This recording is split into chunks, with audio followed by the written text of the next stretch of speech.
My mom has been dead for 2 years, and I was just texted our secret safe word. We've only ever used the safe word 3 times. The first time we ever used it was when I was 11. My parents were divorced due to my abusive father, and I was going over to see him for the first time in a few weeks. One thing led to another, then he began to drink a lot. I just wasn't comfortable. He threw around the bottles and one of them shattered on the floor. He insisted that I stay with him on the couch. That's when I decided to text my mom.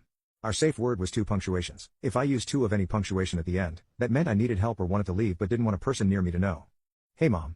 Hey, your uncle just called and I might need to come get you. Can you tell your father that you have to leave? Do I have to? Yes, please pack up.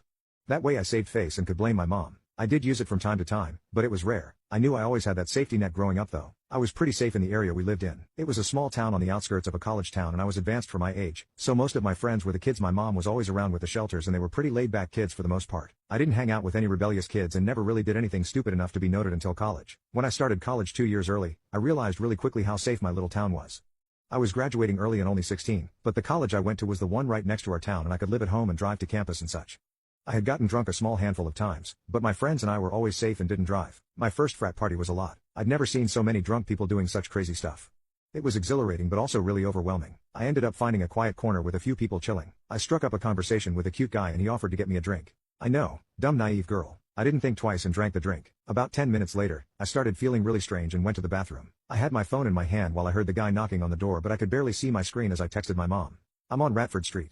Can I stay a little past curfew? Absolutely not. I'm coming to pick you up right now, young lady. It was all I could see to press in my rapidly blurring state before the guy managed to get the door open and help me out of the bathroom. He checked my phone, saw the messages to my mom and with a snide huff, called me a worthless baby, kicked me in the thigh, and left me sitting in the hallway alone. I know for a fact my mom got me out of a horrible situation that night. Part of our safe word was if we included an address, it was an emergency. An address meant danger. She had burned that into my memory. Know the address, write it down, copy it as a memo on your phone, anything. So, I memorized addresses before I went to parties and she saved me that night. She didn't get mad when I was drinking or somewhere she had warned me against going. She was just so worried about me and wanted me to be okay. That night, she took me to the hospital and they put me on saline and something else to help flush the drug from my system. I just remember mom sitting by my bed, looking relieved but still worried. I didn't realize how dangerous that situation could have gotten, but she did.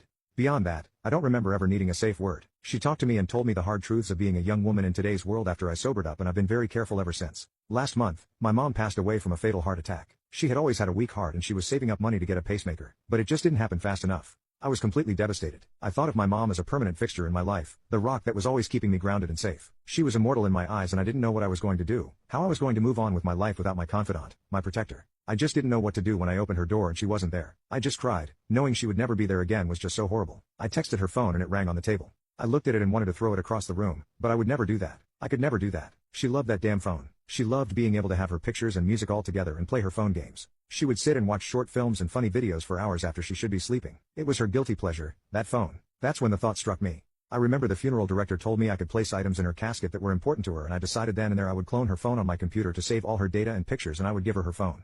I love the idea of her playing her phone games and laughing at videos in the afterlife. The thought made me smile and took a sliver of the grief away. I knew it was silly and I didn't know how long her cell bill would be paid for, but I just couldn't stop thinking about how fitting it would be. She always joked about coming back to haunt me just to play her games and watch videos, so why not give her something to tie her over until she sorted out how to haunt me to get her fix? Her funeral was sad but lovely. She was surrounded by her favorite flowers, tiger lilies and birds of paradise. Woman after woman came up to me and told me how much of a difference my mom made in her lives. I thought of all the lives that she touched and all the people she helped throughout her life. Despite my grief, I couldn't help but to be proud of my mom. I'm proud to be her daughter. Getting home after the wake and more condolences, I finally sat down on mom's couch and turned my ringer on for the first time since I left for the funeral. Immediately, I got a missed text notification. It was from my mom. I love you too. I stared at my phone. The text I had sent her the day she died was the right before it, so I knew it wasn't a spoof number. I thought for a minute that this was some prank, but I couldn't figure out who would do something like this. It had double punctuation. Nobody knew about that except me and her. I decided to assume it was a well-meaning friend of my mom, so maybe shared her number. I responded, please don't text me from this number. This is my mom's number and she just passed away. I waited. I saw the ... of typing. My heart was in my throat as I waited to get a text back from whoever was using my mom's phone number. I'm at redacted location. Can you come visit me? My heart froze in my chest. I hadn't noticed on the first message. I was too freaked out. 2 periods. I reread the second message. That was the cemetery's location with 2 question marks. She had to have been buried alive. I called the funeral director and begged him to meet me back at the plot. Something was wrong. He swore up and down she couldn't be alive. They didn't do an autopsy, but she was dead. I just cried and begged and showed him the text until he finally agreed to meet me and help me find out what was going on. I put that phone in my mother's casket myself before they sealed it and lowered it down. Nobody has that phone, but her finally convinced nothing would soothe my panic crying. He called an emergency exhibition. The ground was still freshly filled in, so getting her dug up fast was easy. They opened her casket and her phone was in her hand rather than in the purse at her side. I put in there with her on her screen was an unsent message to me. That was the day they found the first body.